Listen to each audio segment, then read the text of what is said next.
6.3 지방선거 후 한 여론조사 기관에서 발표한 조사 결과를 보면 내란 청산이 아직도 부족하다는 국민 여론이 무려 62%에 이르고 있습니다. 그만큼 국민들, 특히 우리 당원들은 아직도 윤석열 내란 세력 청산이 지지부진하여 답답해하고 있는 것입니다. 또 어제 보안사건 관련 형사소송법 개정이 민주당 8월 전당대회 이후로 미뤄질 수 있다는 보도가 있었습니다. 정부는 부인했지만 오는 10월 수사와 기소, 완전 분리를 담은 중수청, 공소청으로 출범이 불가능해지고 검찰개혁이 제대로 안 될까 봐 답답해하고 있는 국민들의 가슴을 더욱더 답답하게 만들고 있는 상황입니다. 검찰개혁이 지연되면 정치검찰 부활을 노리는 수구 세력에게 검찰개혁 반대 명분과 시간을 벌어주는 거나 다름없습니다. 검찰개혁이 없는 민주주의 회복은 기만입니다. 지금 당장 법사위를 중심으로 보안수사권을 포함한 형사소송법 개정을 논의해도 너무 늦었습니다. 반드시 10월 공소청 출범 이전까지 수사와 기소를 분리하고 보안수사권은 폐지하는 형사법 개정을 해서 검찰개혁을 완수해야 합니다. 어제 검경합동수사본부에서 신천지 전직 간부 3명을 구속했습니다.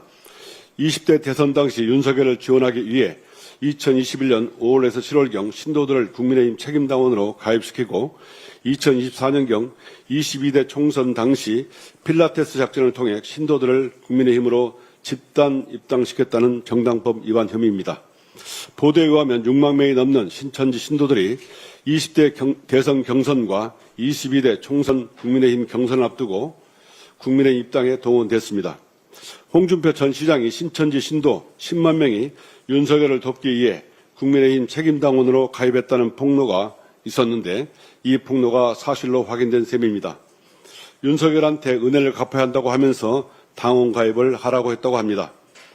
신천지의 국민의힘 집단 가입으로 내란 숙의 윤석열을 만들었고 내란 동조 친윤당 지도부가 세워진 것이라면 정당이 헌법상 정교분리 원칙을 훼손하는 중대한 범죄 행위를 저지른 것입니다.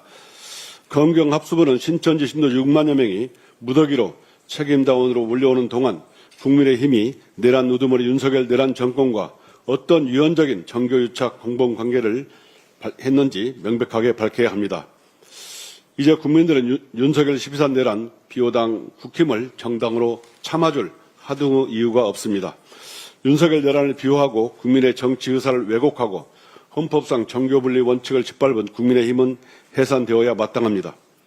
헌법이 보장하는 정당의 자유는 민주주의를 위한 자유이지 사이비 종교세력과 결탁해 국민주권을 훼손하는 하수인이 되라고 준 특권은 아닙니다. 12.3 내란을 물리치고 이재명 국민주권 정부를 출범시킨 국민들은 아직도 지지부진하고 답답한 상황에 있는 위원정당 해산과 내란 세력 청산을 요구하고 있습니다. 숱한 역사의 고비마다 민주주의와 민주당을 지켜온 우리 당원주권 정당, 민주당 당원들이 똘똘 뭉쳐 내란의 뿌리까지 끝까지 남김없이 청산해야 합니다. 김대중, 노무현, 문재인, 이재명 대통령을 압도적으로 지지하고 뽑은 우리 당원들의 요구이자 시대정신입니다. 이상입니다.